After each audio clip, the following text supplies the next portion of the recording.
Hey everyone, Jason Weckerly here. In today's video, I'm going to teach you guys my absolute favorite fish fry recipe.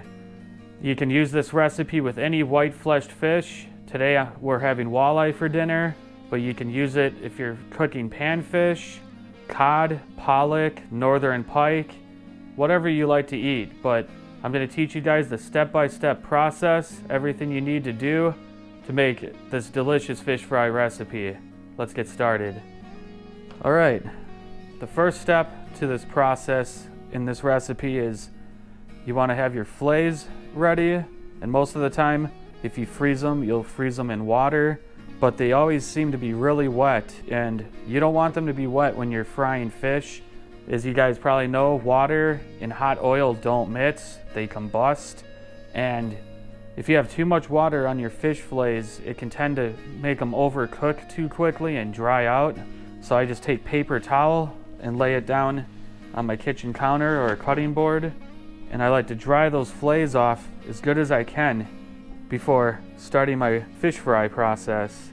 I just lay like a double layer down, just lay them on the paper towel, get them all separated so you can squeeze that water out of them with another paper towel.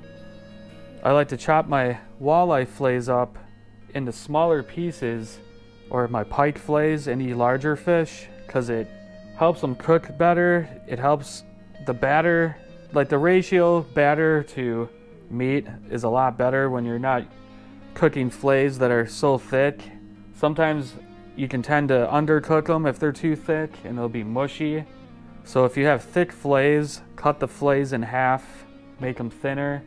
But I'm just laying that all out there just like so, and you want to take another paper towel and just lay it over the top of them and squeeze that water out of the fillets. Get them nice and dry. I promise if you do this, your fish will turn out with a more flaky, moist texture. They're not going to be dried out, overcooked. I'm going to do that one more time with these fillets, and they should be completely dry and ready to go. And I'll show you guys the step-by-step process and how to make the batter, fry the fish, so stay tuned. Alright, now that we got all of our walleye fillets dried off here, I just put them in a bowl of paper towel just to keep them dry. I'm going to teach you guys what I do to make my fish fry batter now. What I use is panko style breadcrumbs. These are the Italian style panko crumbs. You can buy these at Aldi's, Pick and Save, pretty much any grocery store. I like to use black pepper, Lowry's seasoning salt, and white pepper for my seasonings. And then when we serve the fish, we just serve it with lemon and tartar sauce. But I'm gonna take some white flour, dump it into our bowl here. I'll take my Lowry's, and this is where it gets kind of tricky. I don't have any measurement really here. I got my pan heating up I'd like to use a skillet, a frying pan skillet, set at 350 to 375. I just set mine at 350 because it runs kind of hot. I bought this at Walmart a long time ago, and I love it because you can precisely set your temperature. You only want to use I'd say about a quarter to a half inch of oil, but you can shove a lot of fillets into one pan, get your fish fries done really quick. But now with this batter, I'm going to take my Lowry's. I don't have any measuring cups or anything with this. I just kind of use my nose to smell it. You might think, holy crap, that's a lot, but most of this will fall off the fillets when you put those dry fillets into the seasoning and flour. You'll see in a second here. I've been doing this for so long, I kind of just know what to do, but if you think it's a lot, you'd be surprised. Sometimes you think you put a lot in there and it ends up being a really bland tasting fish fry. So I learned to use a little bit more, but you just use your nose. If your nose tells you put a little bit more, you want to really smell those seasonings. But if your nose tells you put a little bit more, put a little bit more. And trust me on this one, because a lot of that seasoning falls off the fillets. Alright, that's smelling good now. Put a little bit more even, but that's smelling good. Then I'm going to take my black pepper and do the same. And I like a lot of black pepper, so black pepper and white pepper really makes this recipe pop. Like, for me, the more the merrier. If I don't see it in the batter and I can't smell it in the batter, it's not enough black pepper and white pepper. Put some white pepper now. And I don't put as much white pepper, just a little bit. White pepper can be really strong smell, like tasting and smelling, but it's not much different than black pepper when it comes to taste. It can just be a little bit stronger.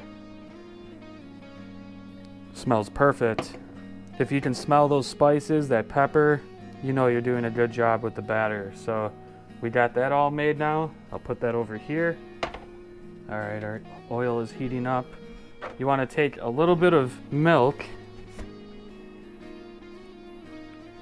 You don't need much, just about that much. And then you only need 1 egg.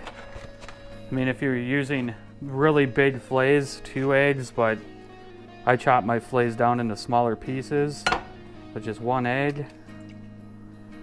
Then you just mix that up. Then you take your panko crumbs. Sometimes I'll put these panko crumbs in a Ziploc bag and I'll take a rolling pin and crush them so they're in a finer powder.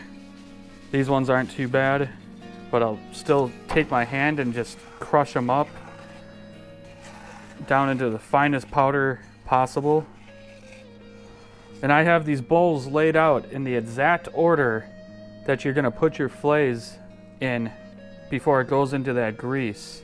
I'm just grinding that up, like I said, into the finest powder I can.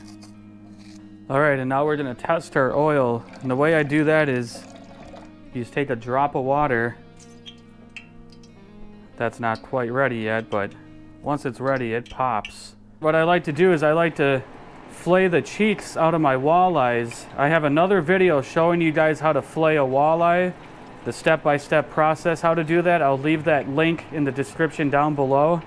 I take those walleye cheeks and they make really good little appetizers, even little testers for to see if your oil is hot enough.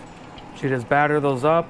You can use these walleye cheeks in like clam chowder type soups, like walleye chowder.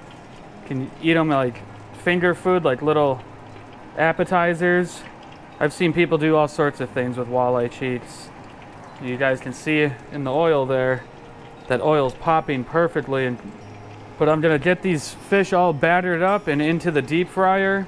And you wanna cook those fish until they're kind of a dark golden brown, kind of like this one right here. I hate these tongs, sorry. That one looks like it's ready to flip. But you want those fillets to be a dark golden brown, just like that one. I'll get these all battered up and show you the process frying them and what they look like when they're finished. All right, now you want to take like a bowl or a pot with some paper towels. When you see your fillets turn this color, that means they're done. You just place those on there so they can rinse off, whatever, dry off. And some of these are just ready to flip. Easier to do when you have good tongs. I hate these stupid dollar store tongs. But you want those fillets looking dark golden brown and crispy. You don't want them looking too white or too light colored, because that panko, it lets you know when it's cooked. And if it's not cooked enough, it's kind of soggy. So it should be very crispy when it's done. But there we go. I got some more to put into the grease now over here. I just kind of throw them all into the seasoned flour here. And some people just throw them all into a big bowl with a lid on it and shake them all around. You can do that too, but you tend to get a lot of clumping. You waste a lot of your panko doing it that way. So I just bread each piece one by one put your heart and soul into your cooking and your food will taste a lot better. You try to rush things and things go wrong. Things don't taste as good. So one thing you guys want to make sure you do is make sure you space your fillets apart in the frying pan. You don't want them bunched together because you're not going to let the heat and that cooking oil cook evenly across each fillet. So that's a little tip for you guys. If you're frying fish, chicken, anything, keep the fillets, keep the chicken, keep the pork chops, whatever it is, separated in the frying pan. What? You have something to say? Yeah? My goodness. It's been almost 2 whole hours since you ate, so now you're gonna be begging again, right, Boo? Should I give you some food so you leave us alone? Yeah? Okay. Yeah? What about you? And then there's you, just waiting. Waiting patiently to be noisy. Yeah.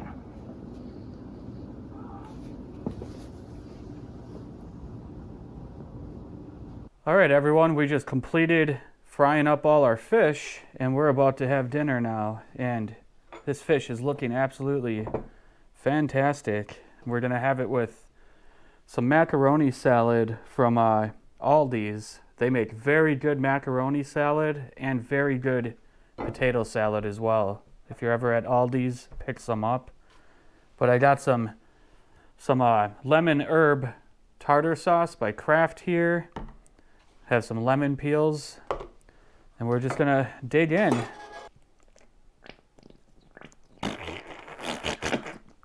Sorry. We got our potato salad, we got our fish. I'm gonna sprinkle a little lemon. Oh. And there we go. We got our crispy fish in the middle. It's nice, flaky, and tender. I don't have to tell you guys, it's my favorite fish fry recipe. It's really good. The lemon really makes it taste fantastic. And try that Kraft lemon herb tartar sauce out. You guys might really like it.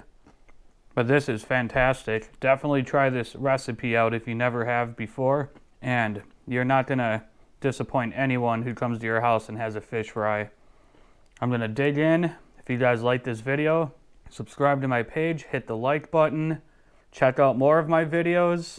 I'm gonna have more recipe videos out in the future, making fish tacos, fish sandwiches, all sorts of different recipes, but hopefully you guys enjoyed this video, learned a thing or two.